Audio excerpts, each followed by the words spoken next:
neural network.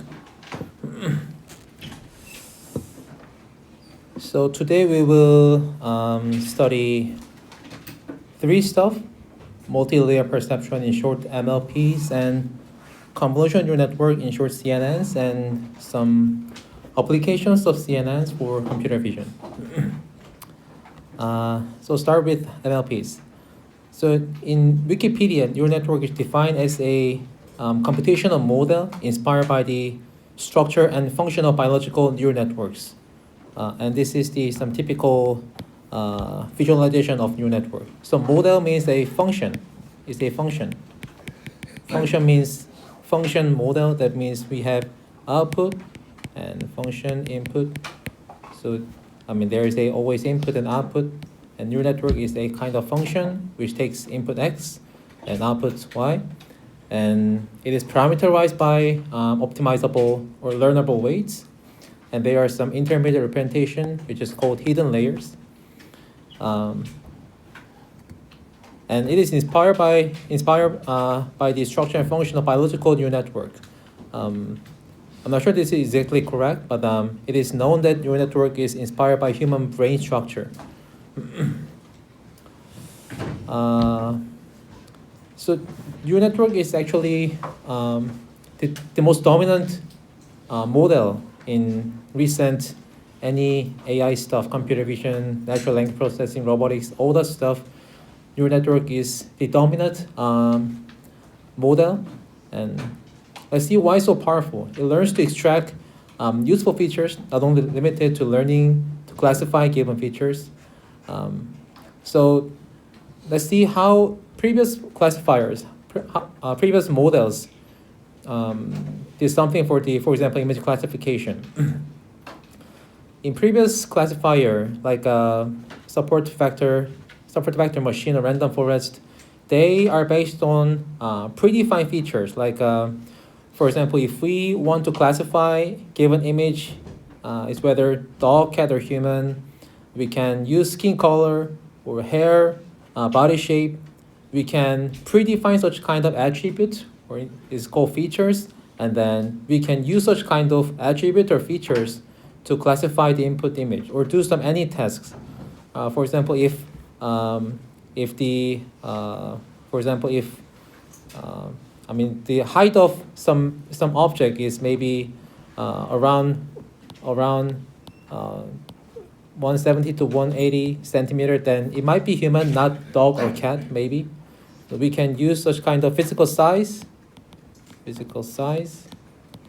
as some attribute or features to classify the given image is dog, cat, or human. We can use such kind of predefined attribute or feature for the image classification. But as you can think, this is not generalizable. This is not generalizable to any cases. So this shows what previous models did for the image classification and other tasks.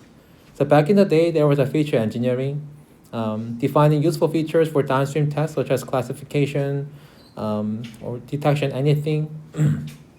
And this is quite widely used feature, HOG, H-O-G. We learned HOG, right? We learned HOG in image matching, histogram of oriented gradients.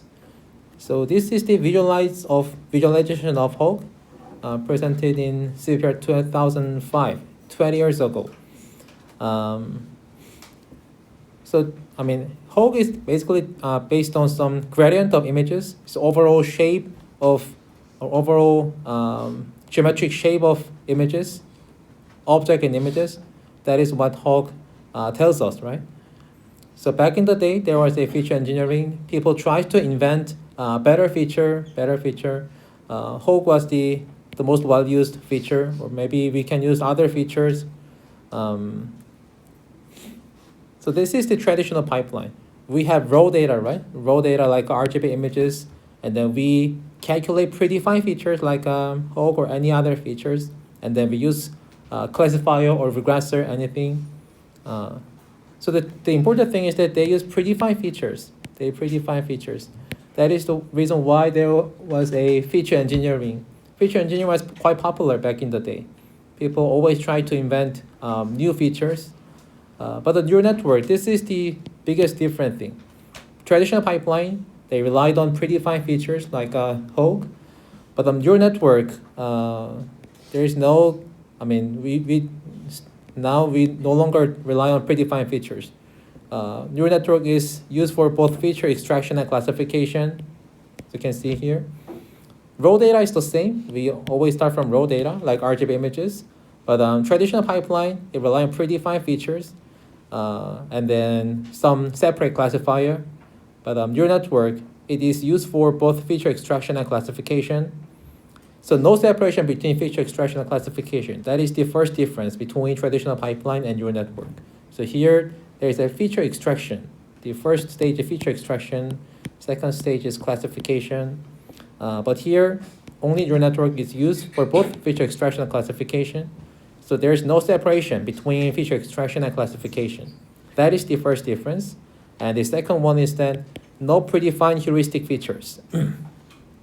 So, I mean, back in the day, people used this kind of Hogue or this kind of predefined set of attributes or features to do their tasks. As I said, maybe we can use physical size to determine whether the object is human or cat or dog. But this kind of heuristically predefined features are not generalizable to any cases. We maybe want to do classification, not only dog, cat, or human, maybe some other objects. So we can't make all these kind of if else rules. We can make all such kind of if else rules for all cases. So that means this kind of predefined features are not generalizable to arbitrary cases. So that was the first bottleneck for the traditional pipeline. The feature is not generalizable to arbitrary tasks. We need to design features for each task, and then such kind of predefined features are used for each task separately. But neural network, it tries to learn useful features in a data-driven way, so that we no longer rely on predefined features. So these are two big difference between traditional pipeline and neural network. No separation between feature extraction, classification. Here, separated feature extraction and classification, but now no separation. So the reason why separation is not optimal is that this feature might not be optimal feature. This feature might not be optimal feature for the classifier, right? The predefined features, it is based on human design, but we are not sure that this predefined feature is optimal feature for downstream tasks such as classifier. So that is the reason why separated design, such kind of separate design is not optimal. But in neural network, we will learn briefly later, but we have backpropagation, and then feature extraction is optimized based on downstream task, right? So that this feature might be more closer to optimal representation for this downstream tasks, so that that is the reason why some design without separation gives better performance. So that is the first one.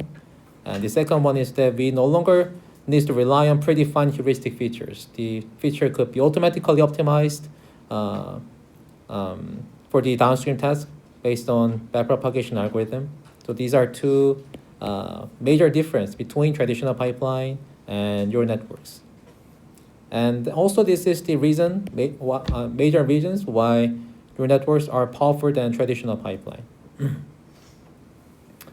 So neural network consists of highly nonlinear many layers, enough capacity to extract useful features instead of simply taking pre-calculated features.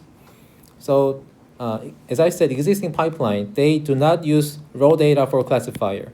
This classifier only take predefined features. The classifier does not take raw data. But neural network, as you can see from this figure, it takes raw data image. It takes image, and this kind of intermediate representation, which is called hidden layers, are just features. They're just features extracted from raw data, right? And these are, so enough capacity to extract useful features. These are useful features instead of simply taking pre-calculated features. So it takes raw data and they extract features and then this is the final output. So it does not take pre-calculated features. It just take raw data and then extract some useful features from raw data. So that is the difference between traditional pipeline and neural network. And actually, neural network is invented quite a long time ago. You can visit this YouTube link. This is first demonstration of neural network in 1993 by Jan LeCun, now vice president of Meta. It's just a kind of image classification. So given this kind of handwritten numbers, the computer tries to recognize these handwritten numbers. That was the first neural network demonstration available in online. 1993 is maybe around 30 years ago, right? So it is not very new algorithm. Of course, 30 years is not very long time, but at the same time, it is not very recent algorithm. It's already 30 years ago since the neural network is used for the real-world demonstration. As you can see, these are handwritten numbers, 201, 949, and computer can recognize these numbers in real time. So it was good. You can visit this YouTube link. The demonstration is quite interesting, but there were some limitations at the time. At that time, not enough data, and not enough computational power. And so after 20 years later, so 1993 to 2012, but 20 years later, AlexNet is introduced in year 2012, and it was the first demonstration that neural network can be benefited from large-scale data and GPU-based parallel computing. At that time, about around until 2017, maybe, there was the ImageNet classification challenge. Just there are many competitors, and all the algorithm tries to achieve the best accuracy for the image classification. After 2017, the accuracy is quite saturated, though no longer challenge is open now. But until 2017, maybe there was a ImageNet classification challenge, and AlexNet was the winner in 2012, and this shows some error rate, top 5 error rate compared to other competitive. So this is the AlexNet. You can see quite difference, huge gap from other competitors, right? So AlexNet was the first demonstration that your network can be benefited from large-scale data and GPU-based parallel computing. So AlexNet used large-scale data set and GPU-based parallel computing.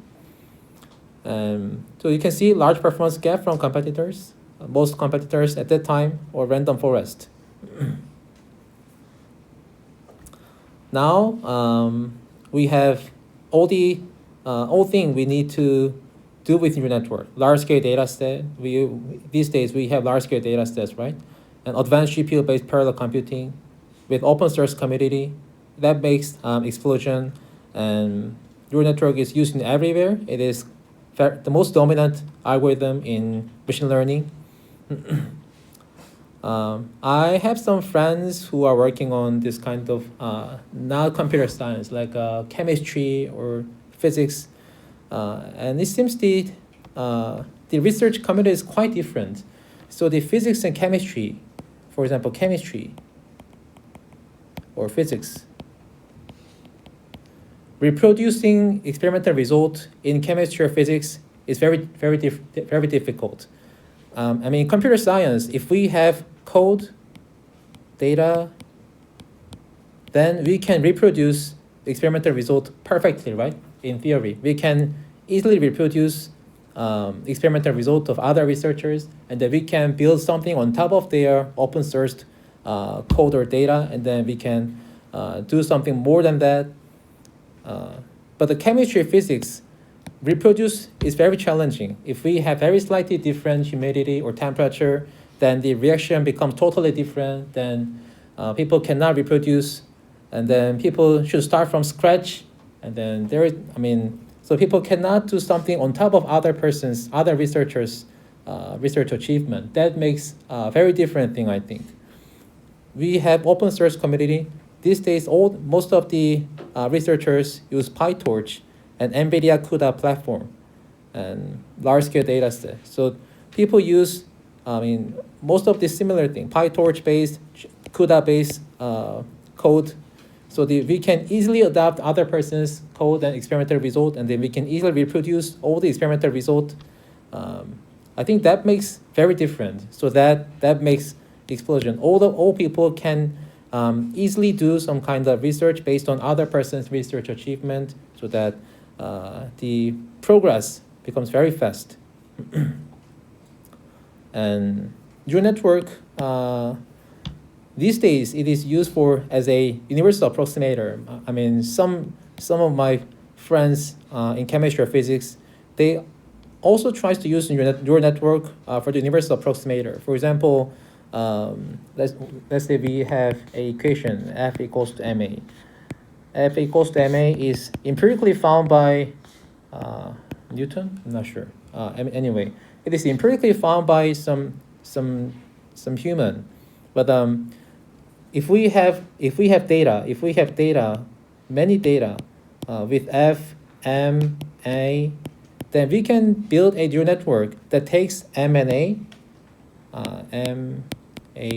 and output F. We can design this kind of neural network so that this kind of neural network can be some kind of formulation of in chemistry and physics, right? Some new type of formulation in chemistry and physics. I heard that some researchers, my friends, try to do this kind of something using neural network as a universal approximator instead of manually finding relationship between variables. If we have huge amount of experimental results, then we can train neural network to explain some situations in chemistry or physics. So neural network, in short, is used in many AI topics like computer vision, computer graphics. It is used in other research areas as well, chemistry or physics or biology. And this year, maybe Nobel Prize goes to this kind of AlphaFold. I'm not sure I can't remember the exact name, but I remember this year's Nobel Prize was go to this AlphaFold related some chemistry AI stuff. So it's not limited to computer science. Very dominant model in recent engineering and science, I think. And let's get back to multi-layer perceptron, in short MLPs. It's very general structure. As I said, there are input layer, hidden layer, and output layer. Hidden layer, we can skip hidden layer, not necessary. And MLPs can be viewed as generalization of linear models that perform multiple stages of processing to come to a decision. So this is a model MLP without hidden layer, right? There is no hidden layer in this visualization, right? Just there are some inputs and there are output. And this each x0 is a scalar. You can see these as scalar. This is also scalar. This is also scalar. So we have 4-dimensional input, and we have 4 number parameters, and then they are multiplied with each other, and then sum to output y. This is the very basic architecture of MLP, and then we can add one hidden layer here. These arrows represent optimizable weights, and we have hidden layers here, and then we have more than one hidden layer in here. So it depends on your choice. We can define 0 hidden layer. That becomes just a linear layer, right? It is just a linear layer. Or you can introduce one hidden layer. You can introduce more than one hidden layer. So that basically just a composite of multiplication and summation, right? Here are 2 hidden layers. And perceptron is, I heard this from some brain engineering, and there are multiple layers. So that is the reason why we call this kind of architecture as a multi-layer perceptron, and in short MLPs. So it does that there's the input layer. Each input unit represents the input feature here. And hidden layer, there are two hidden layers in this visualization. And output layer, here output layer. Each input unit represents input feature and hidden layer. Each hidden unit, we call these are hidden layer because we have input and output, and these are some kind of hidden layers hidden by input and output. So we call this kind of layers a hidden layer or intermediate layers. You can say anything. Each hidden unit represents intermediate processing step. An output layer, the output unit represents the prediction of the target label. The connecting line here, you can see there are lots of connecting line, right? Connecting line represents the learnable parameters. And this is called, there are two axes, right? This is called width and this is called depth. And I guess you've heard deep learning or deep neural network. So deep is from here. Depth is, we have high depth, that becomes deep. So deep learning, deep blah blah. That is from here. High depth, the model with high depth that has some enough capacity to do some complicated stuff. So that we call such kind of model as a deep network, or training such kind of model is called deep learning. So deep is from here.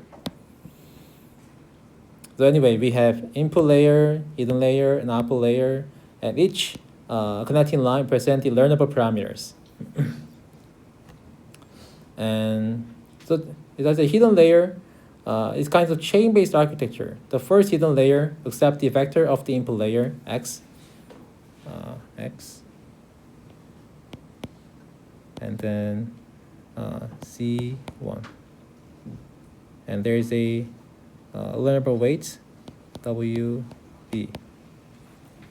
But this is just a, just a multiplication summation, right? So this is dot product between learnable weight W and input X, and plus we add bias B. The element-wise nonlinear function G is introduced here. So that we have H1, right? We will learn nonlinear function in next slide. So anyway, X is input, X is passed to the input layer, and then we have learnable parameter W and B, and then we get Z1 by multiplying and adding W and B to the input X. That becomes Z1, and then we apply nonlinear function G, that becomes H1. We keep repeat this, very simple. We keep repeat this. So basically, apply the learnable parameters W and B to the input of the ith layer, and then we apply nonlinear function. We keep repeat this. That is the basic architecture of MLPs. The ith hidden layer accepts the vector of the ith hidden layer, and the computing Zi here. It's just generalized form of the above formula. Zi is a Wi transpose H I minus 1 plus Bi. Then Hi becomes 3 Zi, where G is a nonlinear function. So you can set more hidden layers, and you need result in more complex models. We can use 0 hidden layers, we can use 1 hidden layer, we can use 2 hidden layer. You can use any number of hidden layers to make the model's capacity higher and higher. And nonlinear activation function for hidden units. Every unit a hidden layer. So hidden layer is this one, right? It's hidden, some intermediate layer between the input and output. Every unit hidden layer computes weighted sum of the outputs from the preceding layer and then applies nonlinear activation function. And this is just a, this one, right? Just every unit hidden layer computes weighted sum between W and outputs from our previous layer, and then apply nonlinear activation function here. G, we apply G of nonlinear activation function. And to make the neural network truly more powerful than a linear model, we need to use a nonlinear activation function at hidden units, which allows the network to learn much more complicated function than a linear model could. So this shows the motivation of nonlinear layers. I mean, if we only have linear layers, then we can model this kind of nonlinear patterns. This is x squared, or this one x cubic, or anything. I mean, any nonlinear stuff. Real world data always have nonlinearity, right? They have very complicated patterns. So only using linear models is not enough to model complicated data patterns in real world. So we need to introduce nonlinearity to the network, and that is the reason why we introduce nonlinear activation function. We will study which nonlinear activation functions are used in next slide, but basically we apply nonlinear activation function G at the output of this kind of linear computation. So this dot product transformation is just a linear computation, right?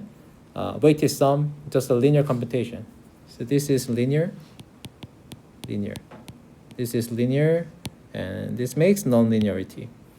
So we apply optimizable weights to the output of previous layer, that is just a linear computation, and then we add nonlinearity by applying nonlinear activation function, and then we keep repeat this. That is just the architecture of MLPs. And the reason why we introduce nonlinear activation function is that we need to make capacity of the neural network higher, so that it can model much more complicated pattern of the real world data. Computing a series of weighted sum without nonlinear function is mathematically the same as computing just one weighted sum. Because all the operations are linear, and actually we do not need to apply a series of weighted sum. We can just mathematically we can just use one weighted sum. We can that is mathematically the same, so that there is no reason we introduce more than one layers if we do not use nonlinear activation functions. So that we need to use nonlinear activation functions to make neural networks capacity much more expressive and complicated. And here are nonlinear activation functions I introduced in previous slide. There are some examples like ReLU. ReLU is the most widely used one. Very simple, but still widely used. ReLU is just this one. If Z is positive, then the input becomes the output. If Z is negative, then 0 becomes output. Very simple, but very widely used even these days. The cost of value below 0. So let's go back to this slide. So I mean, let's say we have input X, and then we apply learnable weights W and B, and that becomes Z1 here, and then we apply ReLU to Z1. So Z1 might consist of several scalars, right? Maybe let's say Z1 is like 1, 0, minus 1, minus 2. ReLU. If we apply ReLU, then H1 becomes 1, 0, 0, 0. Right? This is just ReLU. Just element-wise apply this kind of nonlinear activation function, so that positive becomes positive, negative becomes 0. This is ReLU. And definitely ReLU is nonlinear function, so that we can introduce nonlinearity to the neural network, which can enhance the expressiveness of the model. And these days, this one, hyperbolic tangent, is not very widely used, but people used to use it back in the day. In short, tan H is just from exponential. So set tray to -1 for lower input value and +1 for high input value. So the blue one is tan H. As you can see, the lower bound converges to -1, and the upper bound converges to +1.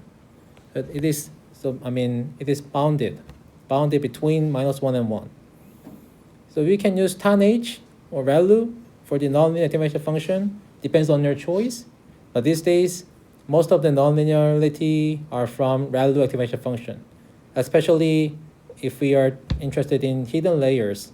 then nonlinearity is from relative activation function, not tonnage.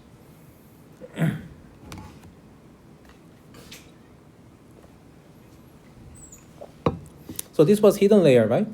Hidden layer. And then let's see output layer. So based on extracted features, we need to make prediction for the target task. And the image classification or regression, anything we can do. So the output of the last hidden layer H becomes the input of output layer here. We have the final layer, output layer, FL. And H becomes the input of final output layer, FL. And Y hat becomes the final output. And if you're interested in regression, then Y hat is just from linear function, W transpose H plus B, without nonlinear dimension function, because the output is just the purpose of output layer, just getting the output data, not enhancing the expressiveness of model. We assume the expressiveness of model is already enhancing intermediate layers, the hidden layers, so that the final output layer just try to, literally output the final data, so that we just use W transpose H plus B, just weighted sum without nonlinearity. But in some cases, like a classification, we need to do special nonlinear dimension functions, like sigmoid or softmax. So binary classification means, let's say the input, this is input image, and let's say MLPs, and then output, let's say this is dog or not. Then this is binary classification, right? Dog, 1, no, 0, right?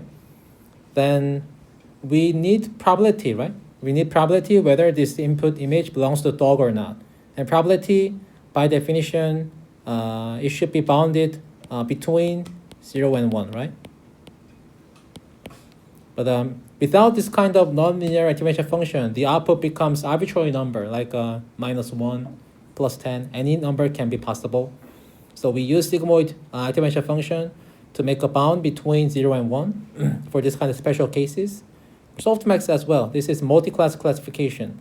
Whether the input image is dog, cat, human, then the summation of this number should be 1, right? By definition of probability. And each number should be in a range of 0 to 1. And then we can use softmax activation function for this case, multi-class classification.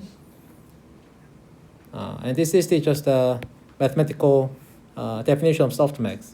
Apply exponential and then normalize them. That is softmax.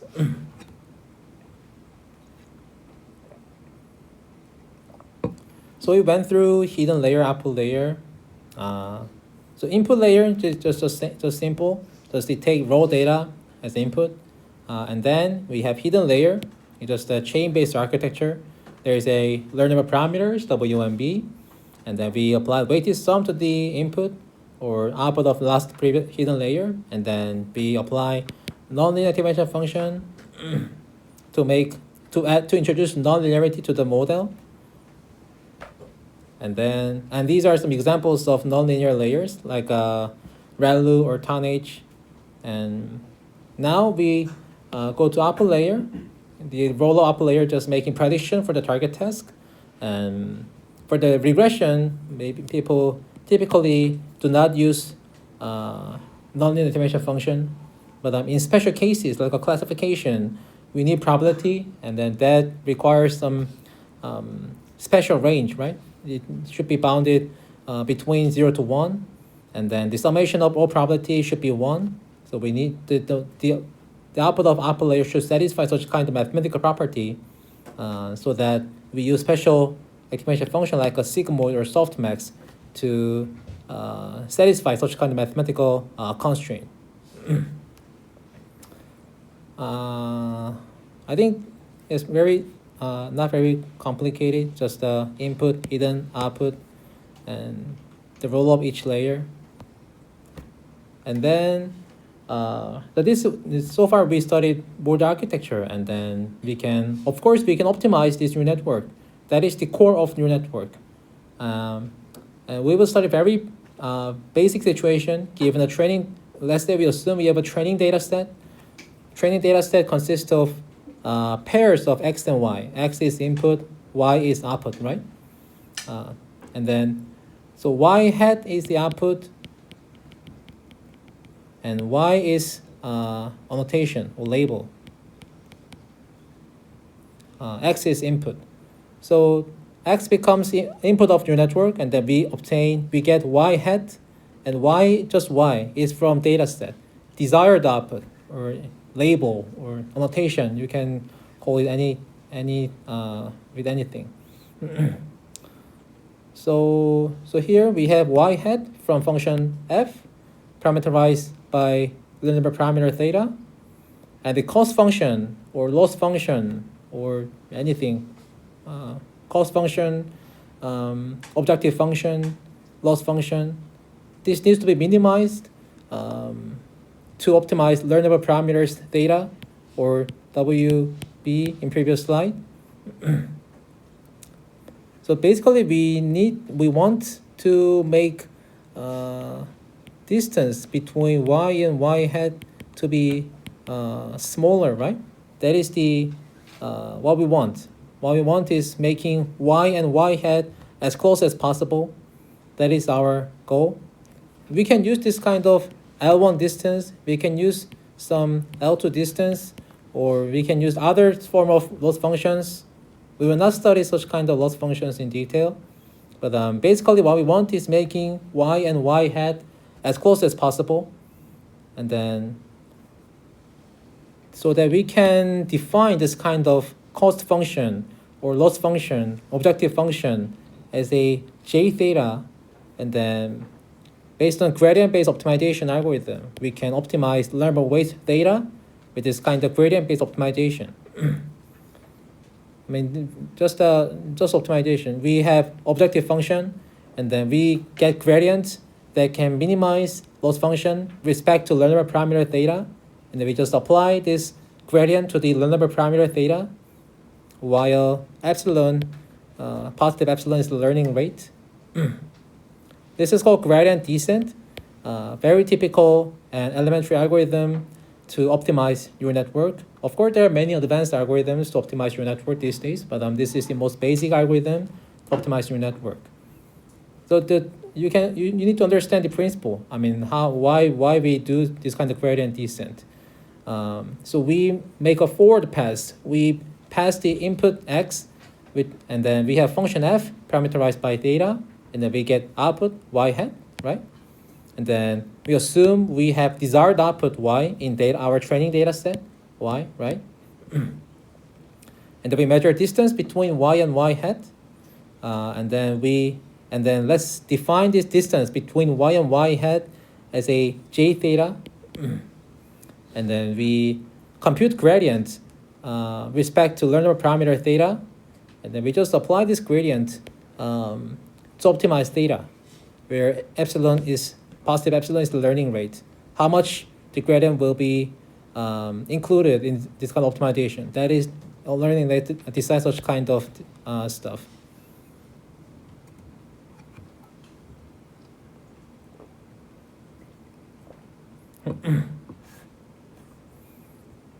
And I introduced this kind of loss functions in previous slide. So there are typical choices for the loss function. For regression, we can use this kind of scared error, or just L1 error. Anything you can use, depends on your choice. They have very different characteristics actually. And binary classification, this is for binary cross entropy. You do not have to memorize this. I think you will learn this in other courses like deep learning or machine learning. And multi-class classification, we can use this kind of cross entropy loss function. I mean, we can use many other loss functions. The important thing is that they need to be differentiable. All these loss functions needs to be differentiable. As long as they are differentiable, we can get gradient, and then we can use this kind of gradient to update learnable parameter theta. So the loss function or cost function, objective function, they need to be differentiable, and then as they are differentiable, we can get gradient out of the cost function with respect to theta, and then we can include this kind of gradient in gradient-based optimization to optimize learnable parameter theta. That is called simple gradient descent. And all these are differentiable. Squared error, L1, binary cross entropy, just cross entropy, all these are differentiable. As I said, you do not have to memorize these loss functions. These are just the typical examples of loss function people widely use. And this shows the illustration of the gradient descent. So this is cost function, and this is theta. Of course, theta is not 1D. Theta might be 100 or 1000 dimension, but I'm just simply visualizing the optimization process. There are many theta, right? There are many theta, and depending on theta, the cost function might be different, right? Cost function is the distance between y hat and y. And we need to minimize the distance between y hat and y, right? So that we get gradient to, let's say, current theta is theta 0, and then we can get gradient that can minimize cost function, and then we apply this gradient to current theta 0, and that makes theta 0 to maybe this one, theta 1. Then we keep repeat this, get gradient, get gradient, get gradient, so that we can maybe reach to this kind of local minima that has low distance, low cost function, or low loss function. That is maybe theta final. That is the optimization. So we briefly studied MLPs, its architecture and optimization. Why is it powerful? Okay, no question? Is it clear? Okay, then let's proceed to CNN. So we studied MLP, but actually MLPs are not very suitable for image processing because it discards each image's special structure. Image, it has very regular shape. It always have rectangular shape, and it has y-axis, x-axis, and it has special structure. For example, so let's say this is image. This pixel, color of this pixel might be very similar to color of this pixel or this pixel, right? Neighbor pixels might have very similar pixel colors, and then all these images are in square shape, x and y axis. So images have typical special structure, right? But MLP, as there's no such kind of concept, it just flat images into one-dimensional vector and just process each vector, each pixel separately, right? So let's say there are 9 pixels in here, and x1 to x9, they become separate inputs of the MLP, and then process separately with learnable weights, and then just weight is sum and accumulation function, and becomes the output. So each pixel is processed independently and discard image's special structure. There's no x and y axis. So the MLP have no idea whether this pixel and this pixel are transition equivariant, such kind of thing. So that MLP is not very good for processing images. And this shows the convolution. So the convolution is from signal processing, and let's say there's a small kernel, and some big image, and then it simply saying it just perform weighted sum for each local patch of input image. Comparing kernel and local patch of input image, it just tries to make weighted sum. And here, the pattern of this one and this kernel exactly the same, and this one as well. So that here you can see high numbers. And this is the convolution. We can use this kind of special structure of image, and then the convolution kernel tries to, weighted sum is basically dot product, right? So for similar, if the shape of kernel and shape of image local patch is similar, then the activation, the output number should be large, because the weighted sum is basically dot products. So this shows the example of convolution, and convolution neural network is just a neural network which based on convolution, literally a class of deep neural network, most commonly applied to analyzing visual imagery. And this shows the convolution example. So here we have local patch. All the elements consist of 10, and here small kernel 1, 0, -1. We can do weighted sum. So here the 0 is from like 10, 1, 10, 0, 10 -1. 3 times becomes 0. And the 30 is from this one, right? This one, right? So 10, 1, 10, 0, 0 -1.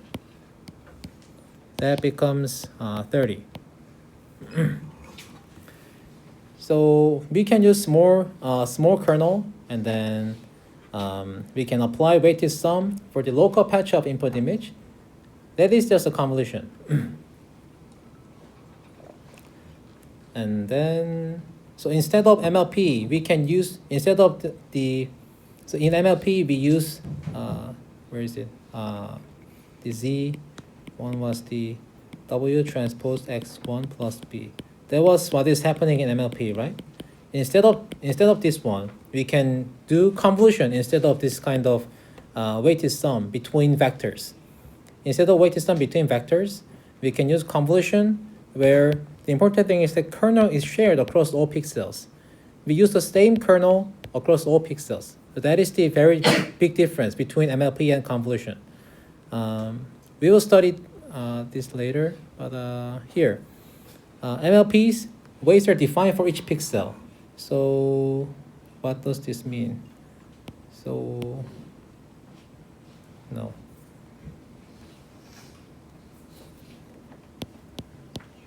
So X1, X2, X3, X4, and then W1, W2, W3, W4. So MLP, the final output becomes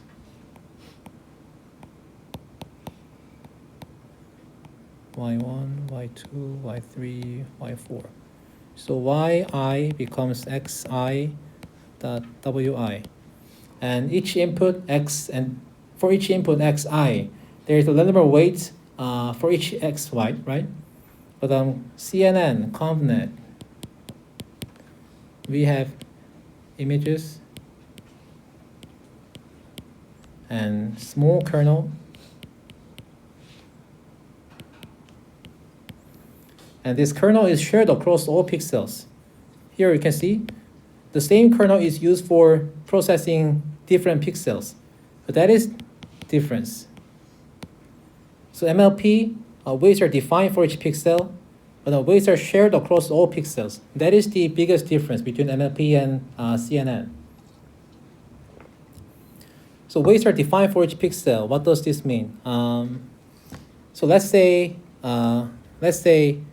an object in an image is moved by 1 pixel. Let's say this is human image. No. So let's say this face image. We have this face image, and this face, face in this input image, moved by 1 pixel to the right direction. Then MLP cannot recognize this face. Become totally different one, because originally this one was white pixel, and this was black pixel. But after moving this face of the input image to the right direction by 1 pixel, then this pixel becomes black pixel. This becomes black pixel. Then as this weights are defined for each pixel, the MLP cannot recognize this image at all. So it is in other words, it is translation. It is not equivalent to translation.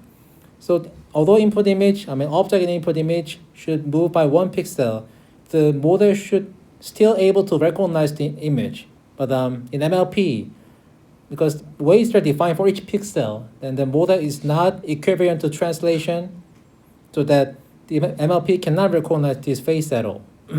But CNN, it is translation equivalent. By nature, it can understand pixel relation x and y axis well, better generalization in the 2D image space.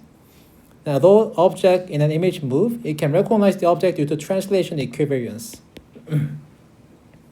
Right? Because we use the same kernel across all pixels, the object moves, no problem. Just so originally the activation was 100 and 100 at here, but if face of the input image moves slightly to the right direction, then maybe this one becomes 0 and this one becomes 100, and this one becomes 0, this one becomes 100. There's no problem. It can still recognize where I is at in the input image, right? But the MLP, it cannot, because weights are defined for each pixel, so it cannot recognize where I is. So that is the huge difference between MLP and CNN. Weights are defined for each pixel, weights are shared across all pixels. That is the biggest difference. So therefore, hard to understand pixel relationship, and each pixel has this dedicated connected neuron. And if object in the image moves by 1 pixel in any direction, then MLP cannot recognize this image, because the MLP is not translation equivariant. The CNN, it uses shared weights across all pixels, and by nature, it can understand pixel relationship, x and y axis well, better generalization in the 2D image space. And although an object in the image moves, it can recognize the object due to the translation equivariance. And let's see some basic components of CNN. So this is depth, width, and height of some feature map or image. And then the basic strategy is almost the same as MLP, but the difference is that we use shared weight across all pixels. That is just the difference. We use the same dot product and add bias, but instead of defining W for all pixels, instead of defining W and B for every pixel, we define W and B for small patch, right? Small patch. And then this small patch is shared across all pixels. That is the difference between the convolution layer and MLP.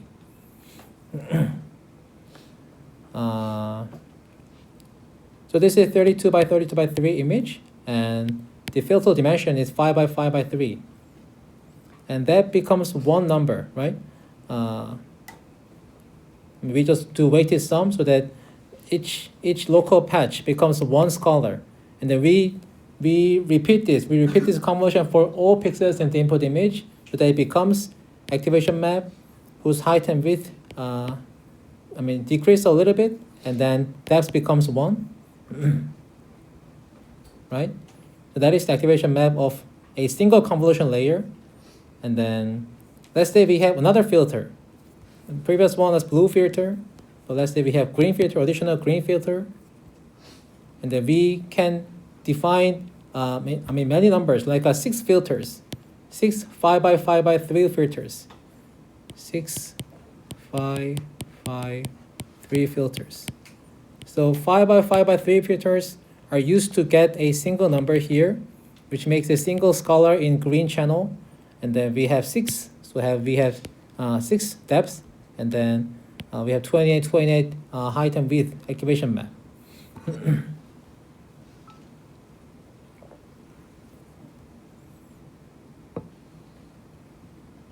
It is very important to understand the filters, small size filters are shared across all pixels, and then it just gives a single scalar, and then that becomes a scalar, single scalar in here, and then we have 28 scalars in here, 20 by 20 scalars in here.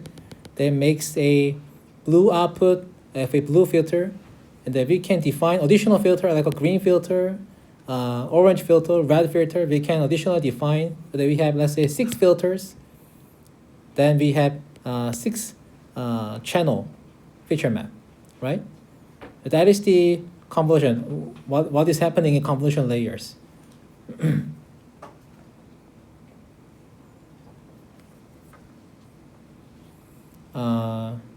So let's see detail what is happening in convolution layer. So W out is the width of output feature map, and H out is height of output feature map, and C out is number of depths or number of channel in output feature map. And then it becomes W in minus K plus 1. So here K is 5. K is 5, right? So that the reason is that, let's say we have 32, and then we have 5 size kernel, and then we keep repeat this, but we can, there are the borderlines, we can do convolution because here borderline, they do not have pixels, so we have some smaller number of height and width in the output feature map that becomes W in minus K, H in minus K. So that becomes why we have 28 in here. Right? Let me draw it again. So let's say we have 10.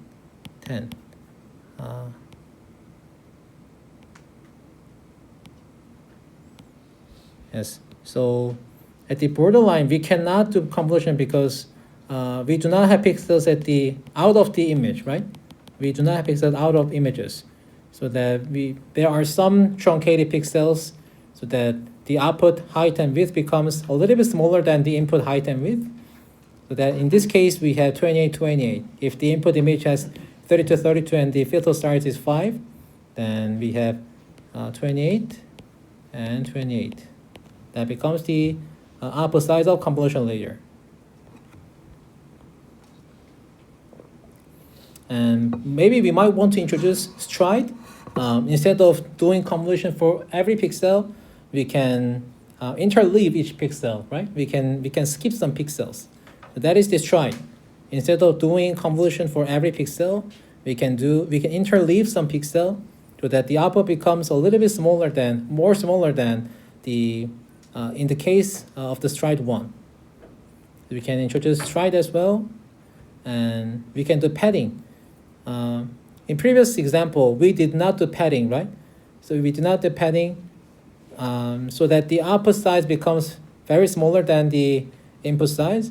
But if we do padding is like adding some dummy values, like a 0 or some reflective value of the borderline, anything you can use.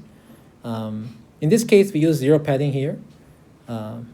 Then if we add padding, then we can, in some cases, we can preserve the size of the input. Actually, this is preserving the input size, right? Here, the input size is 5 by 5, where the rest of pixels are just padded one, and the kernel size is 3 by 3, and the output is 5 by 5. Originally, without padding, the output size should be W in minus K plus 1 becomes 3. So without padding, the output should be 3 by 3, but we introduce padding to preserve the size of the input feature map so that the output layer becomes, the size of the output layer becomes 5 by 5.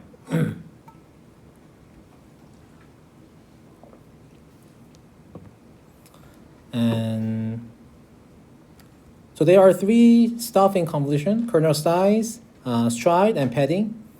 Of course, there are more than this kind of stuff, but basically there are 3 things in convolution: kernel size, stride, and padding. And then we can see number of parameters. So number of parameter means, number of learnable weights in convolution layer. that is the number of parameters. Kernel size, here k is 5, right? 5 by 5 by c in, this one. 3, c out, this one, 6. Becomes 450. That is number of parameter of this convolution layer. Maybe you've heard this these days 1 billion model or some 14 billion model or 5 billion model. These are from this parameter. So we have 450 parameter, right? 1 billion is much higher than 450 parameter. So we stack huge amount of layers, very deep layer, very deep network, so that the total number of parameter becomes 1 billion or 14 billion or 100 billion. And this one single convolution layer has 450 learnable weights, learnable parameters. And we can introduce bias as well.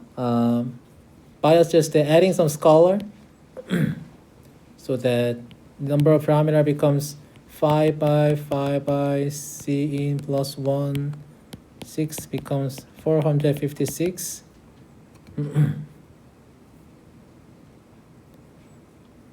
And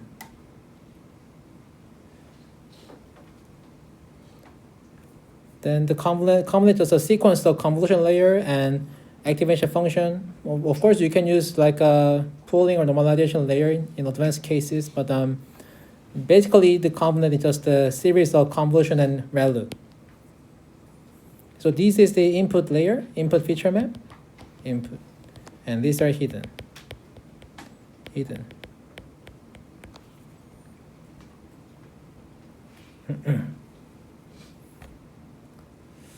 And let's get back to AlexNet. This is AlexNet, and then maybe you can recognize more than the first time that you see this visualization, right?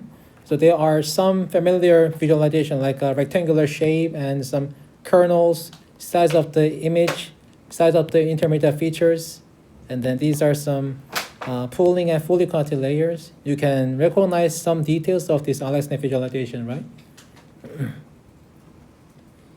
And so some people at the early time of deep learning tries to see what is happening in neural network. Neural network is so black box style model. We can't analyze. It's hard to analyze what is happening in neural network. So people try to visualize what is happening in feature maps and try to see the characteristics of neural network. And if it is found, it is observed that early layers, early layer mean hidden layer close to the input. This is the input. This is layer 1. This is layer 2. Output.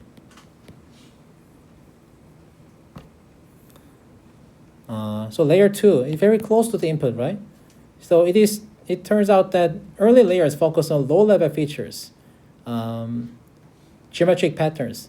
So low-level feature means like some color. Where the color is orange or yellow, or some geometric patterns like a triangle or rectangular. There is no semantic stuff. Just a low-level understanding of image is what is happening in early layers. And last layer tries to focus on high-level features, semantic meaning of images like a dog, cat, or humans, or some object, or some complicated patterns. So it turns out that last layers focus on high-level features, and early layers focus on low-level features.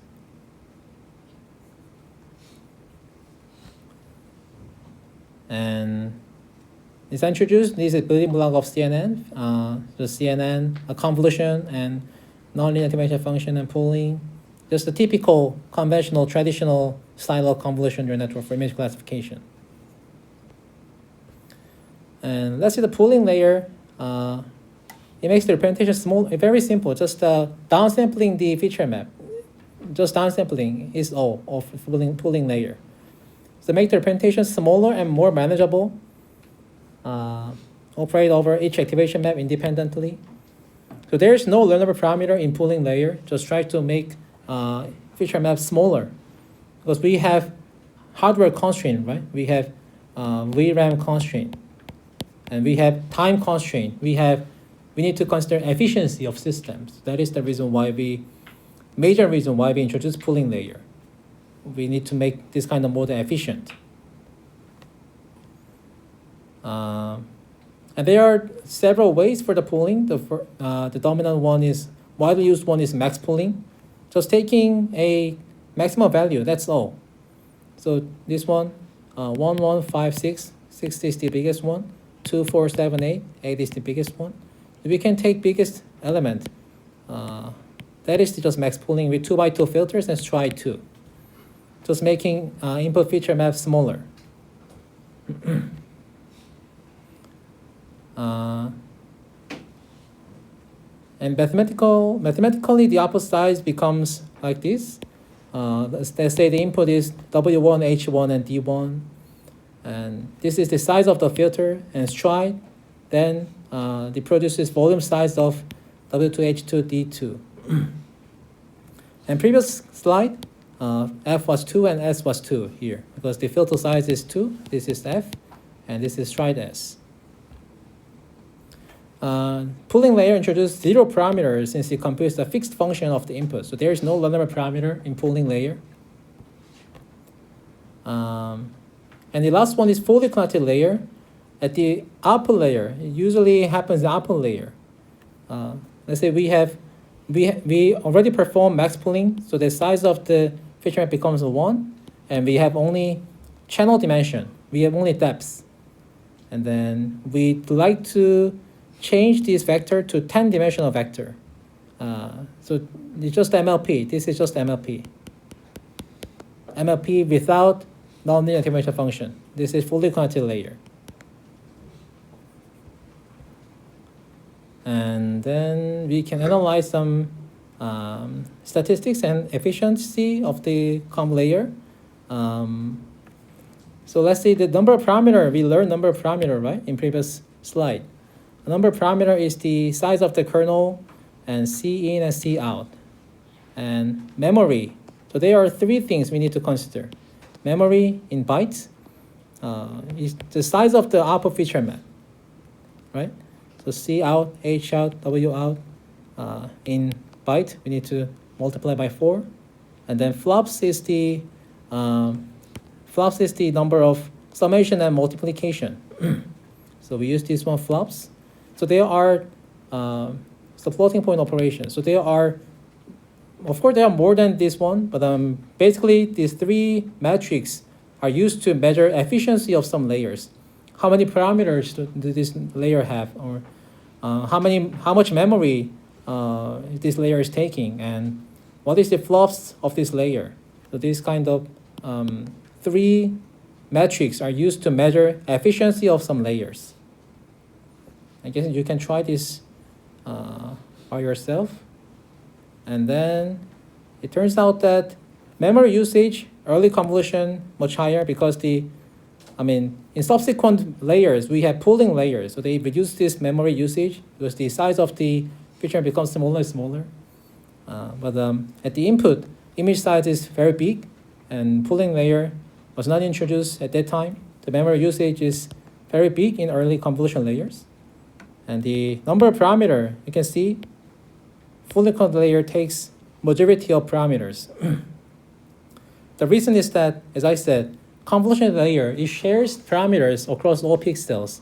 So it uses very small number of parameters, but on fully connected layer, it densely connects all the neurons between input and output, right?